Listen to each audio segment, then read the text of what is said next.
So we continue with the next part of the previous video. That is, we have covered already pages 93 and 94 from your textbook in the Tempest, and now we move on with page 95 and so on. So let us see what we have in Act 4 Scene 1, page 95. So here we were seeing Iris. Iris had entered, and Iris is actually the goddess of the rainbow and the messenger of the gods. But Iris is also here not a real goddess. Actually, it is one of the spirits controlled by Ariel, who is playing the role of Iris and is appearing in the form of Iris. Spirits can take the shape of any god or goddess. They can in fact take any shape. We have seen Ariel also taking the shape of a harpy earlier. So here Iris is being played by one of the associate spirits of Ariel. So I have already explained the first three lines of Iris's speech. Now we move on with page 95. And flat meads thatched with stover, them to keep thy banks with pioned and trilled brims, which spongy April at thy hest betrims. What he means to say here, what Iris, or rather she means to say here, is that you are the mistress of the rivers and the banks, of which are bordered with marsh marigolds and reeds. At your command, the marigolds and the reeds are, embellished by April. So spongy April, the concept comes in that way. April is the month when actually the blooming begins, and that is how the flowers start blooming. So that's the reason why April is said to be spongy. And here you see a reference being given. Spongy refers to rain soaked. So when you command, Iris, you are the goddess who commands all these natural aspects, all the plants and the flowers to bloom, the plants to grow, and the meadows to fill up with grass, so that the sheep can graze. So it is your doing. So I am calling you, please come here. And then there is this reference of to make cold nymphs chaste crowns and thy broom grooves.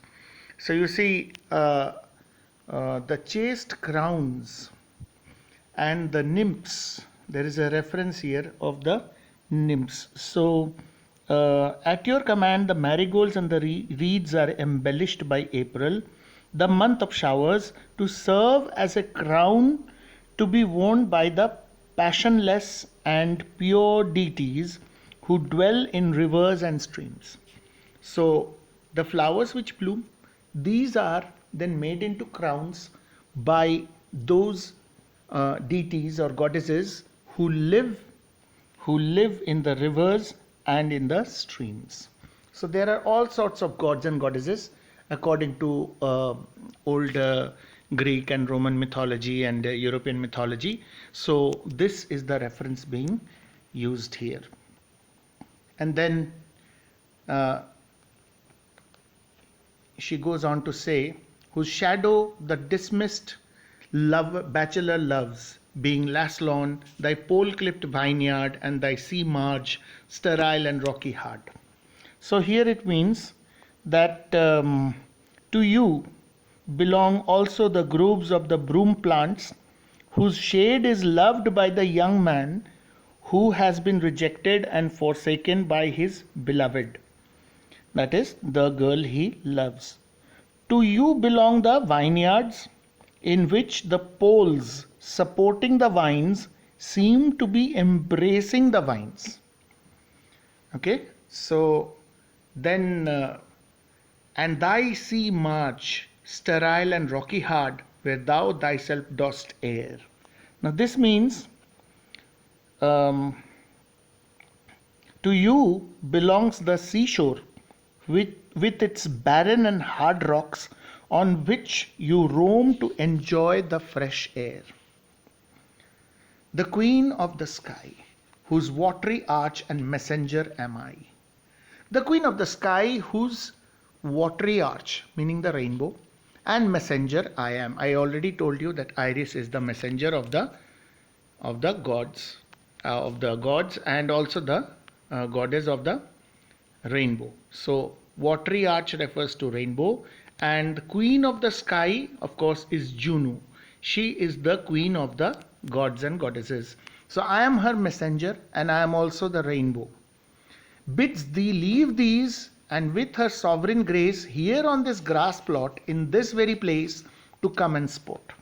So I am, as a messenger of the queen of the gods, asking you, I am asking you, I am the messenger and the uh, rainbow and rainbow of Juno, the goddess of heaven, and I have come to command you or bid you or ask you, O Ceres, to leave all the places mentioned by me and report yourself here. Come down here at once. Leave all your work. Wherever you are busy making the flowers bloom or the crops grow, leave everything. Leave all your work and just come here, because the queen of the gods, she has ordered me to call you. So I am asking you to come and report here. And then she goes on to say, to come and sport. Her peacocks fly amain, approach rich Ceres, her to entertain. So I ask you to come here and play games. You have to come here and play certain games with Queen Juno on this piece of grassy ground, because Juno is coming here. She is coming here at full speed. She is traveling in her carriage, which is drawn by peacocks. Come here, O bountiful Ceres, and entertain Juno. So this is the way, with so much of description of Ceres as to what she is and what she causes to happen, Iris is calling Ceres to come to that particular place. Now enter Ceres. Now who is Ceres? Ceres is also here in this case, not the real Ceres, but a spirit governed by Prospero, who is playing the role of Ceres, or the goddess of crops and vegetables and fruits. So enter Ceres. Ceres, hail many-colored messenger that never dost disobey the wife of Jupiter. So Ceres comes and greets Iris. Hail is an old-fashioned greeting. I greet you, O multicolored Iris, messenger of gods. You are multicolored because she is the goddess of the rainbow. So 7 colors of the rainbow. So that's the reason she is being called many-colored messenger. That never dost disobey the wife of Jupiter.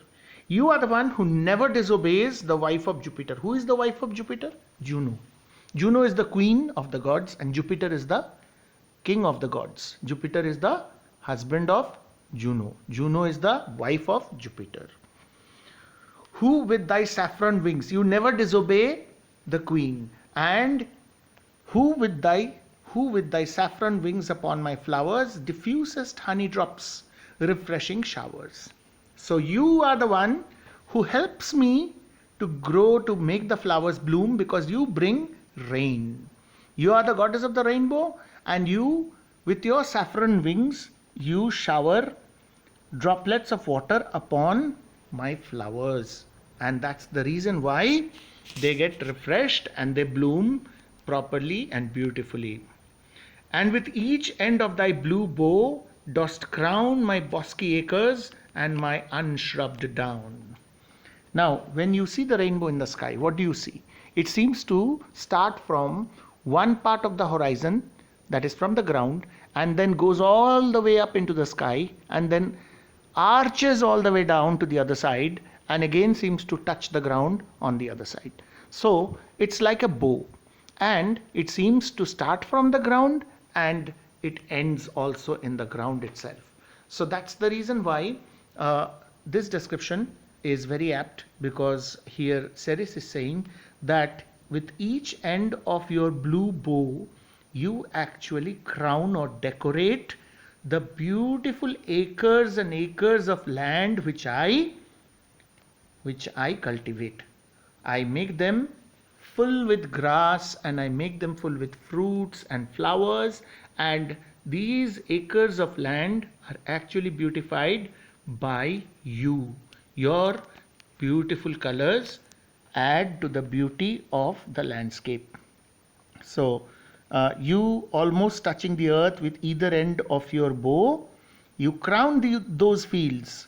In this way, you serve as a kind of ornamental scarf for my earth, which feels proud to be thus honored by you. So, rich scarf to my proud earth. Why hath thy queen summoned me hither to this short grassed green? Why has your queen called me here upon this patch of grass, this particular field or land or piece of land which is covered with green grass, short green grass? Why have I been called here? Why is it that your queen has asked me to come here? So you can see all the explanations here. So we finished with page 95, moving on to page 96. And bosky, the word bosky means covered with bushes. You can see the meaning explained here. Honey drops, honeydew refers to dewdrops, refers to rainfall also. Saffron is orange red in color. So there are the different colors of the rainbow. So sometimes many colored, sometimes called saffron, sometimes called blue bow. So all these are the constituent colors of the rainbow, and that's how Ceres is using the different names of different colors to refer to iris. So then we come to page 96. Now in page 96, Iris, in response to the question asked by Ceres, says, a contract of true love to celebrate. So Iris was being asked by Ceres, why did you call me here? Why is it that your queen has asked me to come here? So Iris explains that we are here, we have to celebrate a contract or an understanding of true love between two young people, and some donation freely to a state on the blessed lovers. And then not only that, we have to also freely bestow or give some gifts from our side in the form of some kind of performance to celebrate this occasion on the blessed lovers. Ceres says, tell me, heavenly bow, if Venus or her son, as thou dost know, do now attend the queen. So here there is a reference to what had happened between Venus and there was a problem actually, something which happened among the gods. So the reference is given here, Venus or her son. Venus is the goddess of love and beauty, okay, and Cupid is her son, and he is the god of love. Venus and Cupid are always busy making people fall in love. Now there is another reference here. Let's see the reference first before we try to understand the text, otherwise it will create confusion.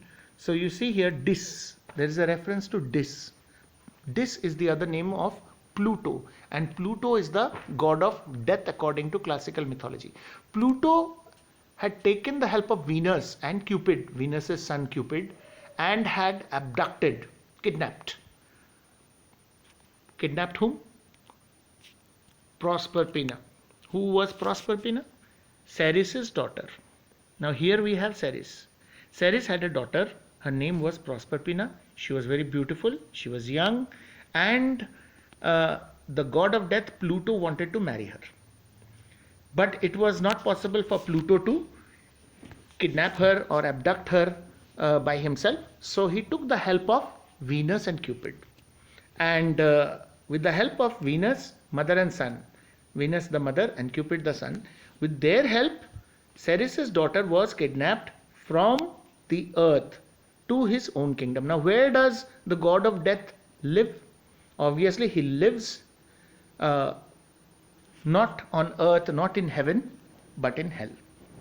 So Proserpina was taken away, and she was married by Pluto.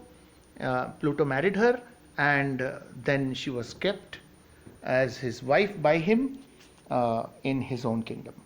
Now Ceres, ever since then, Ceres had therefore been harboring a strong grievance against both the mother and the son. So Ceres came to know eventually that it was Venus and Cupid who helped Pluto. So Ceres did not like them, and Ceres always had hard feelings about them. So Ceres is wanting to find out beforehand in this particular scene whether Venus and Cupid are also coming there or not. Ceres describes Cupid's company as scandaled, meaning disgraceful. Now let's see what the explanation can be. So you see, tell me heavenly bow. Heavenly bow refers to Iris. Heavenly because the rainbow is seen in the sky. If Venus or her son, as thou dost know, do now attend the queen. So are Venus and her son Cupid with the queen now? With Juno right now? Will they also be coming here right now with Juno? Since they did plot the means that dusky Dis, my daughter, got. Because they were the ones who plotted with Dis or Pluto and abducted my daughter. So I don't want to see their faces. I don't want to be here if those two are coming here. I just want to know that beforehand. Her and her blind boy's scandaled company I have forsworn. So ever since this incident, I have always avoided the company of Venus and her blind boy. Now, Cupid is someone whom you already know. You must have seen little Cupid's picture in Archie's cards. Sometimes on Valentine's Day, they very often use his sketch. It's a little boy not wearing any clothes with two little wings on his shoulders and bow and arrow in his hand. So that's Cupid. And when it is believed, according to classical mythology, that if Cupid Cupid shoots with his arrow and hits someone with his arrow, that person immediately falls in love. So Cupid and Venus, they always go around making people fall in love. That is why the people who fall in love in this world, they fall in love because of both Venus and Cupid. They have no other job but to make people fall in love. So tell me if these two are coming or not. If they are coming, then I am leaving. I am not going to be here. Iris says, of her society be not afraid. I met her deity cutting the clouds towards Paphos, and her son dove drawn with her. Don't be afraid of having to see them, because both of them, Venus and Cupid, I saw them last cutting the clouds. That is, they were riding. Venus rides actually a chariot drawn by doves or pigeons. So she and her son were going to Paphos. The last that I saw of them, they were cutting the clouds, or they were clearing the sky and moving towards a place called Paphos, the name of a place in the island of Cyprus. It is believed to be the birthplace of Venus. So Venus was last that I have seen them. They were going to Venus's birthplace. So they are not coming here. Here thought they to have done some wanton charm upon this man and maid.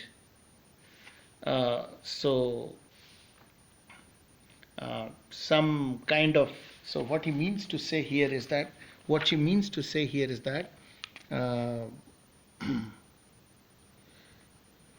here thought they to have done some wanton charm upon this man and maid, whose vows are that no bed right shall be paid,